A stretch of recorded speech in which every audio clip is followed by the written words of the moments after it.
For the next part of my 3P, I wanted to focus on voiceover. Voiceover has been really big for me at xMatters, but it's been pretty inconvenient to record. A lot of it's because I live in a fairly noisy suburban area, and recording at work, well, we work on the second floor of a building in the middle of downtown Vancouver. So I wanted to build something that would allow me to record pretty much any time of day and night, even if there was noise going on around. It would allow me to kind of drop in and drop out really quickly, and also wouldn't really compromise on sound. Now, professional voiceover booths, they cost a fortune.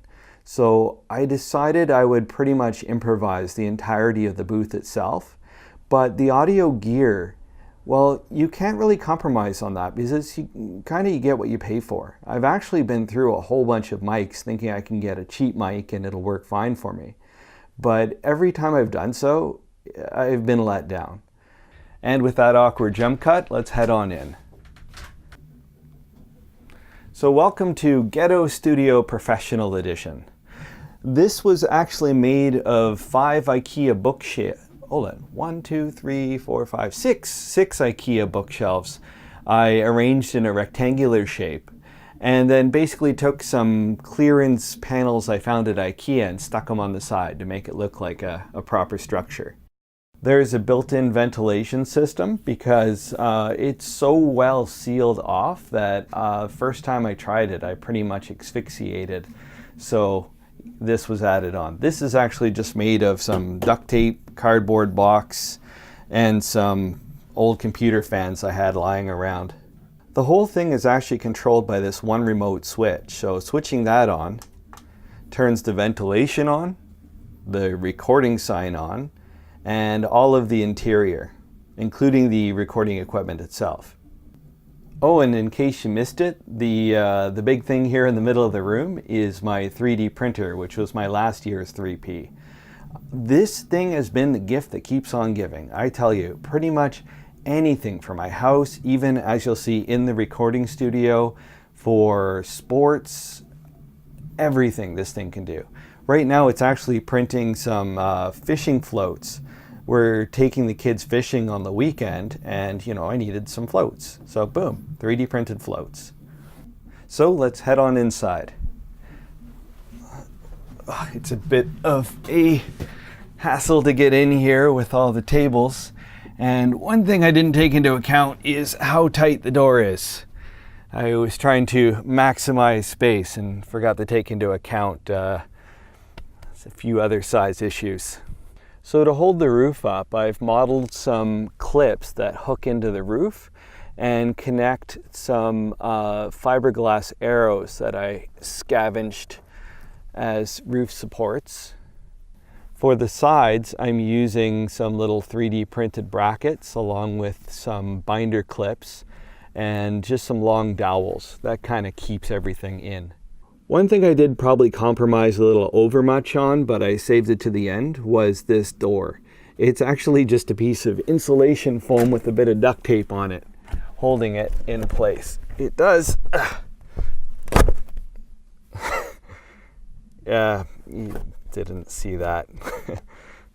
It does, however, do a good job of muting the sound. One of the reasons I used the bookcases was actually because sound absorption really isn't all about having this nice eggshell foam, which has limited impact but looks great, so much as bulk. So what I've done is actually filled the shelves up with anything I could find. See, there is a use for action script still. Old clothes, old camping gear, anything I can find, I just shoved in here. That's basically given it a 1 foot thick layer of soundproofing, which actually works pretty spectacularly well. A few more 3D printed things. This paper stand is 3D printed, and I put some holes in it so the air would pass through it so it wouldn't create reflections.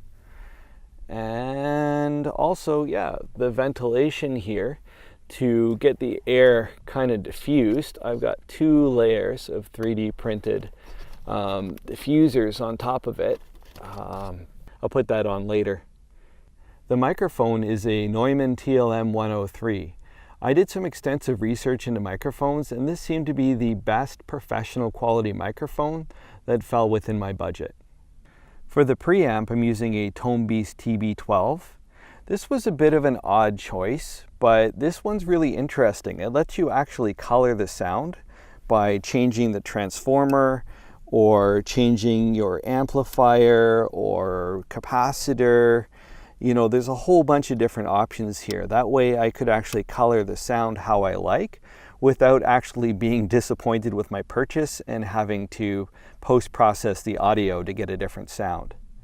The recorder is a Zoom F4. A lot of the noise I find when people record is having a computer in the room. There's really not much you can do about the computer, but what you can do is get a solid state recorder which has no fans and makes no noise when it records.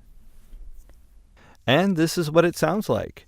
Personally, I think this is pretty spectacular for raw audio, and I'll definitely be using this setup for all of my xMatters content from now on, as well as my personal stuff.